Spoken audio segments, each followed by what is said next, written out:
Hello, everybody. Welcome to part 2 of your section 4 Chem Talk. This one's going to be on balancing chemical equations. You should have your green sheet out and open to page 11. I know most of the notes start on page 12, but there is one little line on page 11 that we need to catch. So click the continue button when you are ready, and let's roll. All right, so at the bottom of page 11, you'll see it must have been a little bit of a misprint, but this is balancing chemical equations, and chemical changes are also called chemical reactions. So do not forget that blank. And then you can turn to page 12. And we can represent these chemical reactions in equations that we have written below. All right, so what this equation is telling me is I have 4 aluminums plus 3 oxygens, right, and it produces 2 aluminum oxides. And we're going to go through what each of these mean. All right, so on the left side of our arrow, right, anything on the left side is going to be our reactants, or things that are reacting together.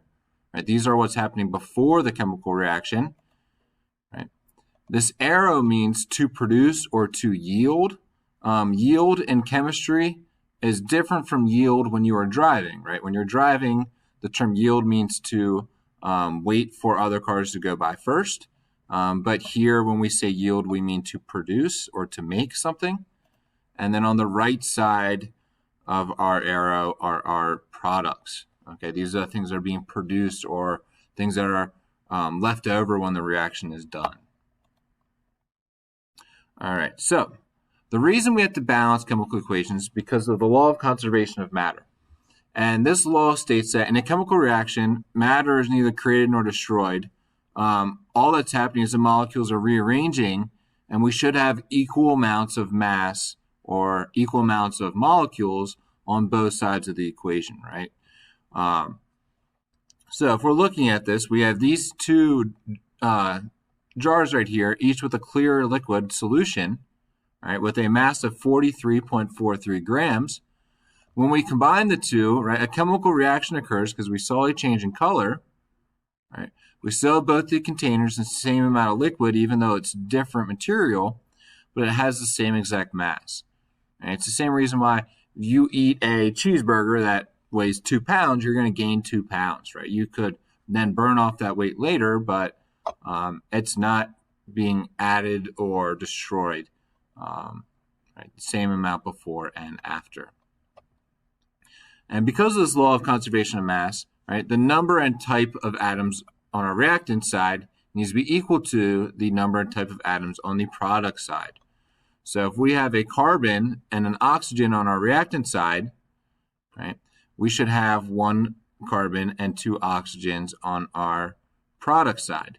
Right? Sometimes that's not the case, and what we need to do is change the coefficients in front of the elements or the compounds to balance it out. And that's what we're going to be teaching you through this video. All right. All right, hello everybody. I'm going to switch up the video a little bit. I think it might be best to show you how to balance equations while using the whiteboard. So we're going to roll with it this way. So please do your best to make sure you can see what's on the board as well as hear what I'm saying. We will be doing some practice as well as taking notes at the same time. All right, so we are on page 12 in your green sheet still. We're looking at steps for balancing a chemical equation. All right, so if we have a chemical formula, we have methane plus oxygen, right, produces carbon dioxide and water. This is a combustion reaction, but it's not balanced, right? So when balancing these, our first step is going to be draw a picture of each substance underneath this formula. And we don't really mean draw a picture. What we really mean is write out the atoms that are there. So for methane, right, we have 1 carbon and 4 hydrogens. So I'm going to write this, right, or draw a picture of 1C followed by 4 H's. All right. Not much of a picture there. Right.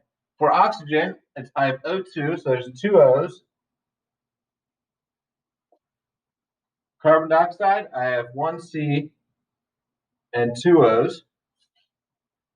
And then for water, I have 2 H's and one O. All right, so that's what we mean by drawing the picture. What you will do is you'll use your subscripts to tell you how many of each atom you have, and then write that out. All right, our second step, so make sure not only are you writing this underneath the examples that we have there, but you're also filling in the notes below it.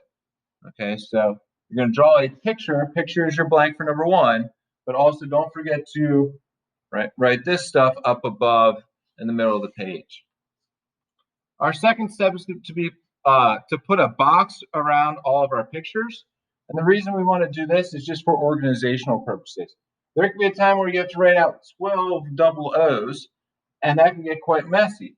But if we put them in rectangles or boxes, everything stays nice and clean.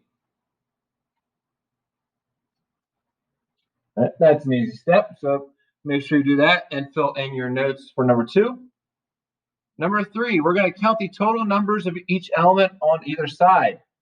So if I'm looking at this, right, I have one carbon on the left, I have 4 hydrogens, and I have 2 oxygens. Right, on my reactant side. On my product side, I have 1 carbon, I have 2 hydrogens, and I have 3 oxygens. Right, we can see after counting how many we have of each type of atom that our oxygens and our hydrogens are not balanced, and that's what we need to do.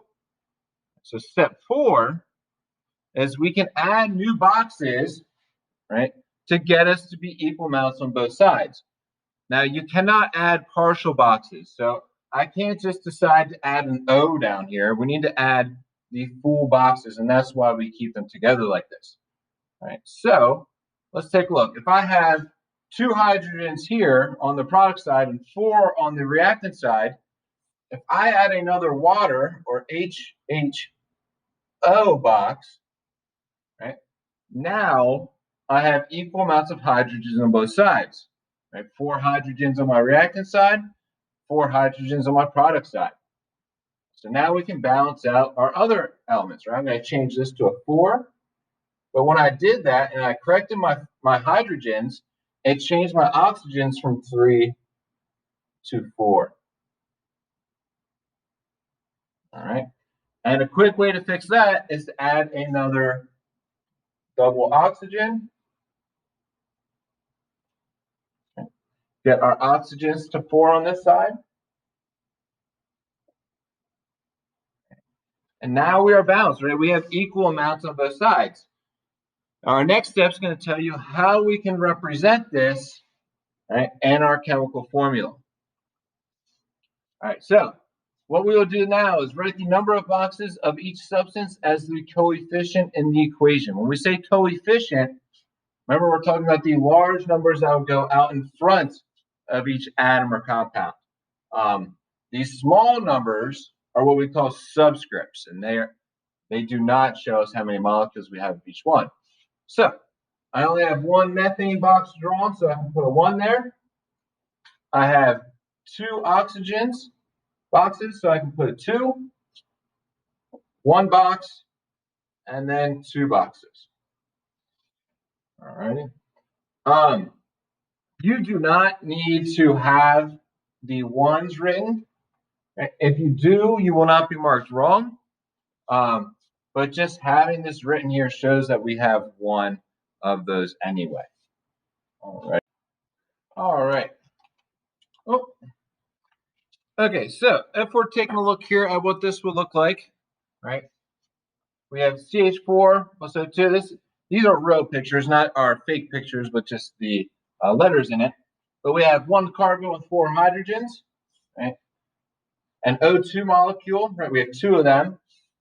We should have the same amount. So we have 4 red dots. We have 4 red dots. We have 1 black dot, 1 black dot, and we have 4 white dots on the right side of the equation, as well as 4 white dots on the left side of the equation. So we're balanced, right? This is what it would look like at that nano view if we could shrink down to the size of a molecule and see what's going on. All right, so take a look here. You have a little example on number 6 where it says your turn. I want you to tell me what's wrong here. So we have H2, hydrogen gas, plus O2, oxygen gas, and it produces water vapor or gaseous water. So what is wrong? And hopefully you identified that on the left side we have 2 oxygen atoms, and on the right side, our product side, we only have 1. So in order to fix that, we can add another water molecule, right, to get us to have 2 red atoms on both sides. But that changed our amount of hydrogens, right? Now we have 4 blue atoms instead of 2. So in order to balance that out on the other side, we can add another diatomic hydrogen molecule, and we are balanced. Alrighty. Continuing on some of these helpful hints. So looking at number 5, if H2O is involved, I guess it's actually on number 7, I'm sorry. If H2O is involved, you want to balance the H's first and then the O's last. All right. And then once you're done balancing everything, you want to double check your coefficients and reduce it if possible. So we should not have something, right, that would be like 4, 4, and 6. We can reduce that to be 2, 2, and 3.